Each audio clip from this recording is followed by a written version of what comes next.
আসসালামু আলাইকুম। জাকারিয়া টিভির আজকের এই অনুসন্ধান ভিডিওতে সবাইকে স্বাগত জানাচ্ছি। আমি আপনাদের সাথে রয়েছি মোহাম্মদ জাবুশা, ক্যামেরা সহযোগী হিসেবে রয়েছেন মোহাম্মদ শিপন। সম্মানিত ভিউয়ার্স, আমরা এই মুহূর্তে অবস্থান করছি বিশ্বনাথ উপজেলার ৮ নং দশগড় ইউনিয়নের মেয়রবাজার টু কচরাখালী রোডের ঠিক মধ্যবর্তী স্থান চান্দবরাঙ্গের ঈদগাহ সংলগ্ন জারুল গাছের নিচে। জারুল গাছের নিচে বলতে পারে আপনারা বুঝতে পারছেন আজকের ভিডিও জুড়ে থাকবে এই জারুল গাছ নিয়ে বিভিন্ন তথ্য এবং উপাত্ত। তার আগে জানিয়ে রাখি আমরা এই জারুল গাছটি আমাদের এই বৃহত্তর যে এলাকা রয়েছে যে ৭, ৮ এবং ৯ নং ওয়ার্ড, এই ৯ নং এই ৩টি ওয়ার্ডের মধ্যে জারুল গাছটি কিন্তু খুব বেশি পরিচিত। এই জারুল গাছের বিশেষত্ব নিয়ে বলার আগে আসুন আমরা জেনে নিই যে জারুল গাছ সম্পর্কে কিছু তথ্য। জারুল গাছ এটা আসলে খুবই প্রাচীনতম একটি গাছ। এটি বাংলাদেশ বা ভারত, দক্ষিণ এশিয়ার যে দেশগুলো রয়েছে মালয়েশিয়া সহ বিভিন্ন এলাকায় কিন্তু এই গাছটি পাওয়া যায়। এবং এই গাছটির বিশেষত্বের মধ্যে অন্যতম হচ্ছে এটি কিন্তু একটি ঔষধি গাছ। ঔষধি গাছের পাশাপাশি এই গাছটি কিন্তু তার গ্রীষ্মকালে বেগুনি রঙে বা তার গাঢ় ফুল হয়, যেটা কিন্তু শোভাবর্ধন এবং সৌন্দর্য বর্ধনে অনেকটা আমাদের পরিবেশকে সুন্দর রাখে। এই জারুল গাছের ইংরেজি বেশ কয়েকটি নাম রয়েছে, তার মধ্য থেকে giant crepe myrtle, queen's crepe myrtle, ভানাভা প্লান্ট, প্রাইড অফ ইন্ডিয়া এবং কুইন্স ফ্লাওয়ার নামেও কিন্তু এই গাছটি বেশ পরিচিত। এটার একটি বৈজ্ঞানিক নাম রয়েছে লেজারস্ট্রোমিয়া স্পেসিওসা। তবে আমরা জানি এই গাছটি যতটুকু 15 থেকে 20 মিটার লম্বা হয় এবং এর পাতাগুলো 5 থেকে 6 মিটার বা আরও বেশি এরকম লম্বা হয়।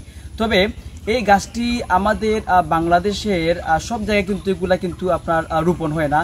এগুলা রাস্তার পাশ, পুকুর পাড় এবং প্রত্যেক জায়গা যেগুলো রয়েছে সেগুলো সেই স্থানে কিন্তু গাছগুলা কিন্তু পাওয়া যায়। এবং এই গাছগুলোর অন্যতম বৈশিষ্ট্য হলো এটা কিন্তু ছায়া দেওয়ার জন্য খুবই উপকারী। চান্দবরাঙ্গের জারুল গাছ নিয়ে বিশেষ একটি কথা বলবো।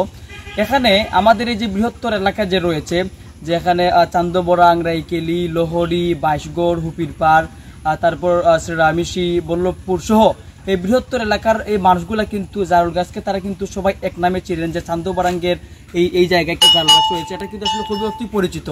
বিশেষ করে আমার যে পিছনে দেখছেন এই সাইডে কিন্তু আগে খুব ঘনবসতি ছিল, ঘন জঙ্গল ছিল। এটা কিন্তু কালের বর্তমানে কিন্তু অনেকটা পরিষ্কার হয়েছে। এবং এই জারুল গাছ সম্পর্কে অনেকের মনে আগে ভীত একটি প্রশ্ন ছিল যে এদিকে সন্ধ্যা হলেই কিন্তু আপনার অন্ধকার নেমে আসতো এবং অনেকের ভিতরে একটা প্রশ্ন আসতো যে এদিকে গেলে হয়তো কোন সমস্যা হবে। তবে আমরা প্রায় সময় দিকে চলাচল করি, আলহামদুলিল্লাহ কোনো ধরনের সমস্যা হচ্ছে না আমাদের। তবে এই জারুল গাছটি সম্পর্কে যখন আমি ডকুমেন্টারি ভিডিও করার প্ল্যান করি তখন আমি এলাকার বিভিন্ন মুরব্বী থেকে শুরু করে বিভিন্ন ইয়ং মানুষদেরকে আমি প্রশ্ন করি। তখন একজন মুরব্বী আমাকে এরকম বলেছেন যে উনার দাদা যখন মারা যান, উনার দাদার বয়স ছিল 120 এবং উনার দাদা মারা যাওয়ার এখনো পর্যন্ত 30 বছর হয়ে গেছে। এবং উনার দাদা উনাকে বলেছেন যে উনার দাদার আমলের গাছ ছিল এই জারুল গাছ। এখন চিন্তা করেন এই গাছটির বয়স কত, প্রায় 300। আমি অনেকের সাথে যোগাযোগ করেছি, কেউ বলেছেন 200+, কেউ বলেছেন 300+, অর্থাৎ এই জারুল গাছটির বয়স হয়েছে প্রায় 300 অধিক। এই জারুল গাছ সম্পর্কে এখনো পর্যন্ত জগন্নাথপুর কিংবা আরো বিভিন্ন এলাকার মানুষ জিজ্ঞেস করেন। তারা এদিকে একসময় একটা পোস্ট ছিল যাতায়াতের জন্য। এখানে বসে মানুষ ছায়ার জন্য যখন রোদে ক্লান্ত হতেন, ছায়ার জন্য এখানে বসে ক্লান্তি দূর করতেন, জগন্নাথ কিংবা বিভিন্ন এলাকার মানুষ। আশাবাদী আপনারা যারা প্রবাসে রয়েছেন কিংবা আরো বিভিন্ন এলাকা থেকে দেখছেন, আমি আশাবাদী আপনারা এই জারুল গাছটি দেখবেন এবং চিনবেন। আশাবাদী এরকম জারুল গাছ সহ আপনার এলাকায় যদি আরো প্রচুর পুরনো জিনিস থাকে অবশ্যই আপনারা জায়গায় সাথে যোগাযোগ করবেন, আমরা সেগুলো কভার করার চেষ্টা করব। এবং আজকের এই বিশেষ ভিডিওতে আমরা চান্দবরাঙ্গে অবস্থানরত ঈদগাহ সংলগ্ন অবস্থানরত জারুল গাছের বিশেষ ভিডিওতে আমরা কিছু আপনাদেরকে বার্তা দিলাম। আশাবাদী আপনাদের কাছে ভালো লেগেছে। যদি ভালো লাগে অবশ্যই ভিডিওটি শেয়ার করবেন। সবাইকে থ্যাংক ইউ।